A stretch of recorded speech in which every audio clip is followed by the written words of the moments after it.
पाठ्यपुस्तक बालभारती इयत्ता 3 भाग 3. विषय आहे परिसर अभ्यास. धडा 17वा. सुंदर दात सुंदर शरीर. आता तुम्ही सांगा पाहू, तुमच्या वर्गातल्या किती जणांचे दात पडलेले आहेत? उभे राहा बरं. कोणाकोणाचे दात पडलेले आहेत?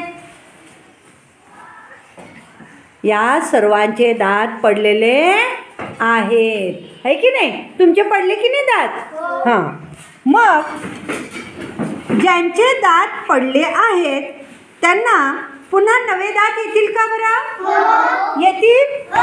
तुम्हाला आले का दात? एकदा तुमचे दात पडले, त्याच्यानंतर दुसरे दात आले तुम्हाला सगळ्यांना? कोणाकोणाला आले दुसरे दात? हात वर करा. बघा, सगळ्यांना नवीन दात परत आलेले आहेत, हो की नाही? आता तिसरा प्रश्न काय आहे बघूया. काही आजींचे किंवा आजोबांचे सगळे दात पडतात, त्यांना पुन्हा नवे दात येतात का? नाही. कारण पहिले दुधाचे दात असतात ते पडतात, पडल्यानंतर कायमचे दात येतात आणि कायमचे दात पडल्यानंतर पुन्हा दात येत नाही. आता बघा, सुभाषच्या आजोबांची गोष्ट. आमच्या आळीतील सारी मुले संध्याकाळी खेळायला जमली होती. सुभाष आला नव्हता. तो आजोबांच्या बरोबर दातांच्या डॉक्टरांकडे गेला होता. 3 महिन्यापूर्वी आजोबांचे दात काढून टाकले होते. आज त्यांना नवीन कवळी मिळणार होती. मोनिकाताई म्हणाली, अशी कवळी खऱ्यासारखी दिसते, पण ते दात खोटे असतात. पहिलीतल्या अहमदने विचारलं, नवीन कवळी कशासाठी? माझ्या दादाचे दात पडले होते, पण त्याला सगळे दात परत आले. तसेच सुभाषच्या आजोबांना येणार नाहीत का? ते ऐकून सारे जण हसले. मोनिकाताईने अहमदला समजावून सांगितले, अरे, लहानपणी दात येतात ना, त्यांना दुधाचे दात म्हणतात. ते 7व्या-8व्या वर्षी पडतात. त्यानंतर पुन्हा एकदा दात येतात, त्या दातांना कायमचे दात म्हणतात. आणि ते पडले तर पुन्हा येत नाही. बाळू म्हणाला, नाही आले तर नाही आले, खोट्या दातांची कवळी कशाला करून घ्यायची? मोनिकाताई म्हणाली, बाळू, तू 3रीत आहेस ना? तुझ्या वर्गातल्या 10-12 जणांचे तरी दात पडले असतील. तुझेही दात पडले आहेत. दात पडले तर खाताना बोलताना त्रास होतो ना? बाळू म्हणाला, हे मात्र खरं. भाजलेले दाणे मला इतके आवडतात, पण खाता कुठे येतात? कारण दात पडलेले असल्यामुळे मला ते खाता येत नाहीत. मेरी म्हणाली. आणि बाळू श म्हणू शकत नाही.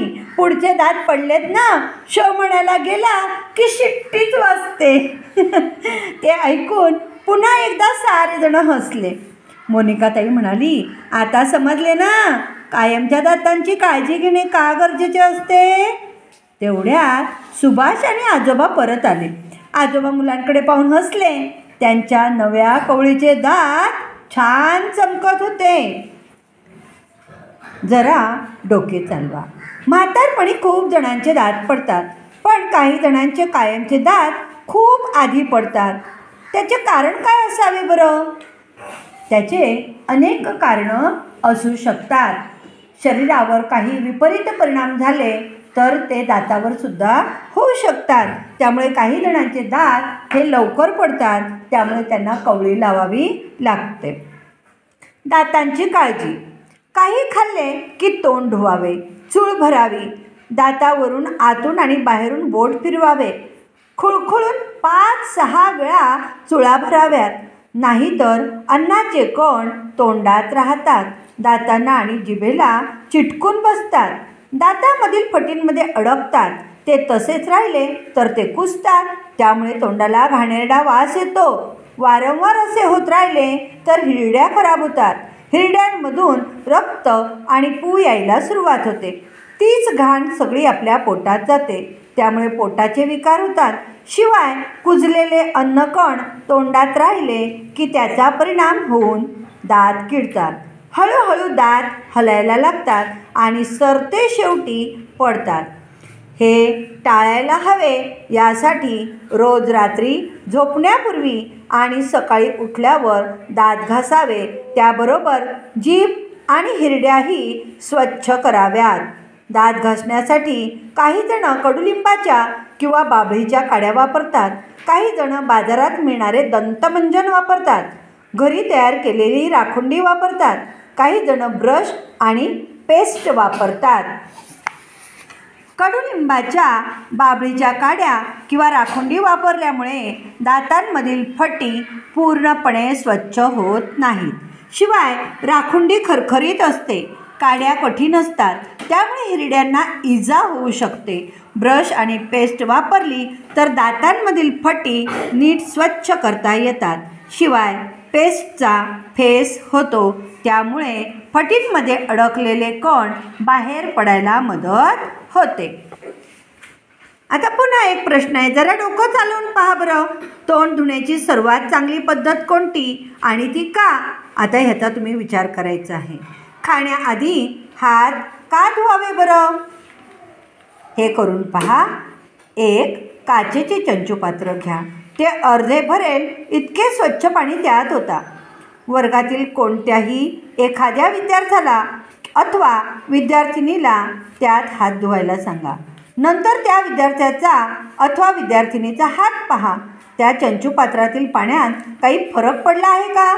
दिसतोय का तुम्हाला? पहा बरं. पहिलं पाणी स्वच्छ होतं. दुसऱ्या पाण्यामध्ये हात धुतले, ते पाणी कसं झालं? घाणेरडं झालं, हो की नाही? त्या चंचुपात्रातील पाण्यात काही फरक पडला आहे का तेही पहा. तुम्हाला काय आढळून येईल? विद्यार्थ्याचा अथवा विद्यार्थिनीचा हात चंचुपात्रात धुतला होता. तो हात स्वच्छ झाला, पण चंचुपात्रातले पाणी मात्र थोडेसे गढूळ झाले. तुमच्या वर्गातील कुणीही हात धुतला असता तरी हेच आढळून आले असते. यातून आपल्याला काय उलगडते? दिवसभरात अनेक कारणांनी आपले हात अस्वच्छ होतात. म्हणून खाण्यापूर्वी हात स्वच्छ धुवावेत. आता हे माहीत आहे का तुम्हाला? बघा, कुठे खरचटलं, जखम झाली तर अनेक जण जखमेवर ओली माती लावतात, पण ते चुकीचे आहे. त्यामुळे जखम चिघळू शकते. जखमेमध्ये पू होऊ शकतो. शरीराची स्वच्छता लक्षात ठेवा. आपल्या शरीराची स्वच्छता आपणच ठेवू शकतो. घाणेरड्या हातांनी जेवण केले तर ती घाण कुठे जाणार? आपल्या पोटात. मग आपलं पोट बिघडतं. म्हणून जेवायला सुरुवात करायच्या आधी आठवणीने हात स्वच्छ धुवावेत. जशी दातांची स्वच्छता ठेवणे जरुरीचे आहे तशी केसांची आणि नखांचीही स्वच्छता ठेवायला हवी. 5 ज्ञानेंद्रियांचीही स्वच्छता ठेवायला हवी. त्यासाठी रोज अंघोळ करायला पाहिजे. आठवड्यातून निदान एकदा तरी केस धुतले पाहिजेत. स्वच्छता ठेवली नाही तर वेगवेगळे आजार होऊ शकतात. आता बघा, खरे हुशार कोण? सकाळी झोपून उठल्यावर सगळेच दात घासून तोंड धुतात, पण झोपायच्या आधी देखील आठवणीने दात घासून तोंड धुतात. तेच सगळे खरे हुशार. जेवण झाल्यावर सगळेच हात धुतात, पण जेवायच्या आधी देखील आठवणीने हात धुतात. ते सगळे खरे हुशार. मग तुम्ही खरे हुशार आहात की खोटे? तुम्ही पण जेवणाच्या आधी हात धुतात का? झोपेतून उठल्यावरती चूळ भरतात का? हां, तोंड घासतात का? दात घासतात का? हां, आणि झोपायच्या आधी दात घासतात? नाही घासत. मग आपण झोपायच्या आधी सुद्धा दात स्वच्छ घासले पाहिजेत. हे आपल्याला या पाठातून शिकायला मिळाले. सगळ्यांनी आजपासून हा करायचा आहे प्रयोग. आपण काय शिकलो? लहानपणी जे दात येतात त्यांना दुधाचे दात म्हणतात. ते 7व्या-8व्या वर्षी पडतात. त्यानंतर पुन्हा एकदा दात येतात, त्यांना कायमचे दात म्हणतात. आणि कायम जे दात पडले तर पुन्हा दात येत नाही, म्हणून दातांची काळजी घ्यावी. दात अस्वच्छ असतील तर तीच घाण आपल्या पोटात जाते, त्यामुळे पोटाचे आजार होतात. खेळताना, कामे करताना हात अस्वच्छ होतात. जेवताना तीच घाण पोटात जाते, त्यामुळे आपलं पोट बिघडतं. म्हणून हात स्वच्छ धुवून जेवायला बसावे. केसांची, नखांची आणि ज्ञानेंद्रियांची सुद्धा स्वच्छता ठेवायला हवी. आता आपल्याला हे नेहमी करता लक्षात ठेवायला पाहिजे. काय आहे, काय लक्षात ठेवायचं आपण? आपल्या शरीराची स्वच्छता आपणच ठेवायला पाहिजे, हे नेहमी लक्षात ठेवा.